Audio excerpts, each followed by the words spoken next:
What's up, everyone? Um, Welcome to my channel. Now, I am doing my top 10 bands right now. Now, this is primary on whether it's I listen to the most or albums that have had a lot of connection with me. Therefore, and whether it's seen them live or as well as albums they released that they've been consistent. That's kind of why they're in my top 10 bands.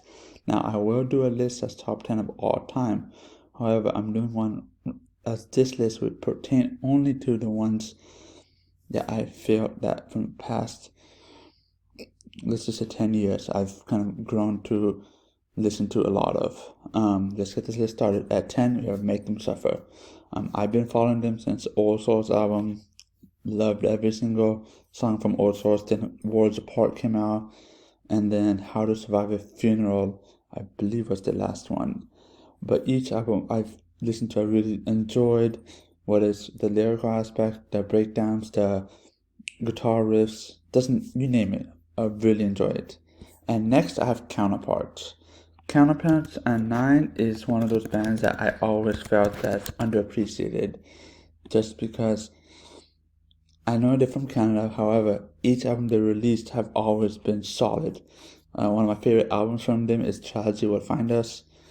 Even the last album, Eulogy for Those Still Here, I really enjoy it, and it's on my list actually. I want to say it's in my top 15 list 2022 for the albums of the year. Now, the consistency of them, each album, the post-melodic hardcore elements that they add, and also I love his vocals as well. I always enjoyed a little bit of a harsher vocals aspect too. And next I have Ocean J Alaska. Ocean J Alaska is kind of interesting because they lost a vocalist, then they hired a new one, and they got back the old vocalist.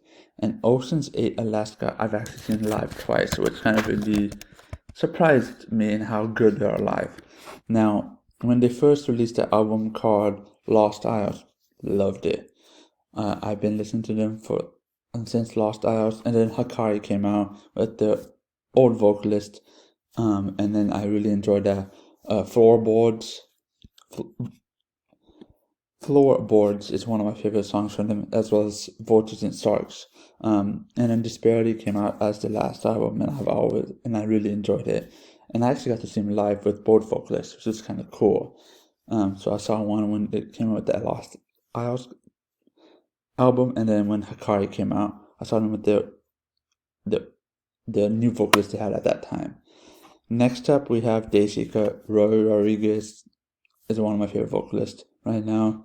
Dayseeker's been a band that I've been following for a while, especially since I saw them at Santa Cruz. I really enjoyed seeing them live, and they have one of my favorite songs that they released was called Neon Grave, that came out in 2022. And then also, it's just when Roy writes, it comes from very in depth and very powerful lyrics. And I've always felt that Roy's screams as well as cleans has always been on point. Next up, Currents. The next two are basically similar, Currents and Polaris. So 6 is Currents and 5 is Polaris. Two consistent albums each time they've released. Sadly, I have not seen Polaris live. I've seen Currents live, and they put on a fantastic show. However, I just love their consistency. I love how they add a little bit elements each time. Currents, I know they released an album this year that I still have to listen to, but I've heard really good things about. But I know it'll be on my list because just Currents and Polaris has always been consistent with me. They're always on my list. Therefore, I'm not expecting anything less. At number 4, Erra. Erra's been a band I've also listened to for a long time.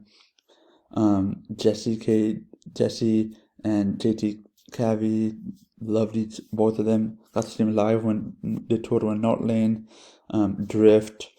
There's so many songs I can hear from Erra albums and songs I really enjoy. I'm actually gonna break down one of my videos down the line of like each album from my favorite top 10 bands, which one's album is my favorite and the reasons why.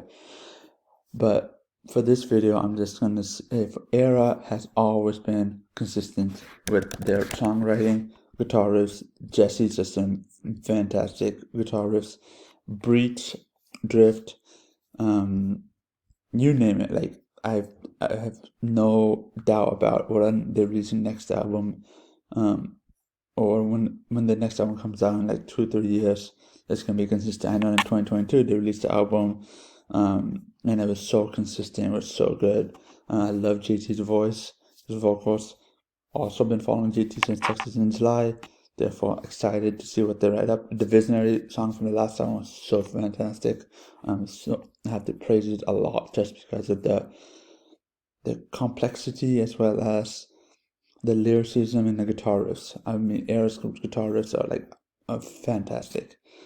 And number 3, Invent Animate. I've been following them since Ben, the original vocalist. And then when they came out with Celestial Floods and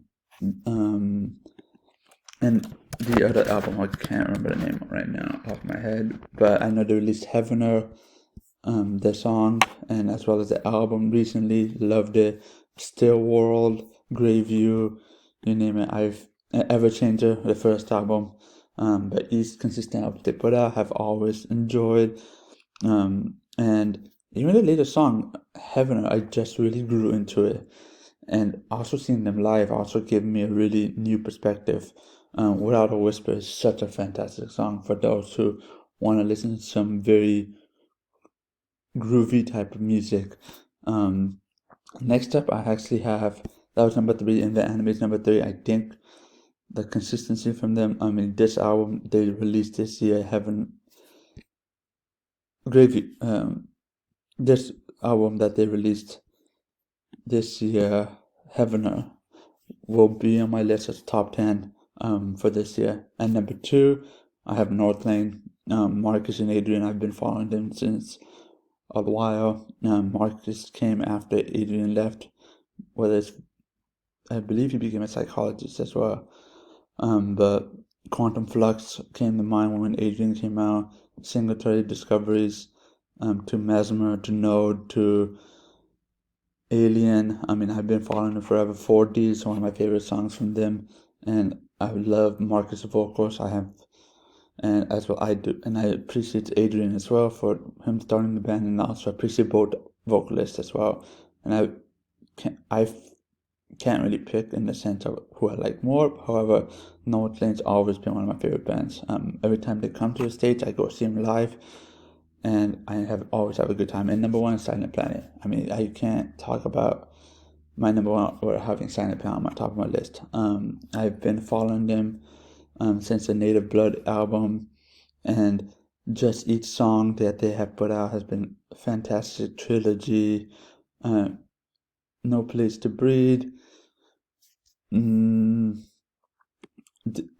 Depths, you name it, each album. And I'm excited that they release an album this year, next week, which I'm excited to see how Garrett Russell tweaks a little bit.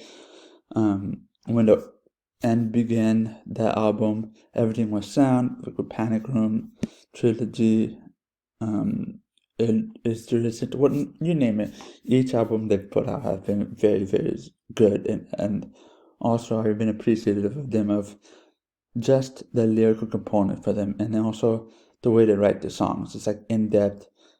Whether it's a historical context or a personal life context, it's just so detailed, and I've just always enjoyed listening to them. And I'm fortunate enough to meet Garrett Russell, one of the most genuine, caring guys ever. I'm excited to meet and hopefully just come to the Bay Area again so I can go see him live. That's my list, and take care. Bye.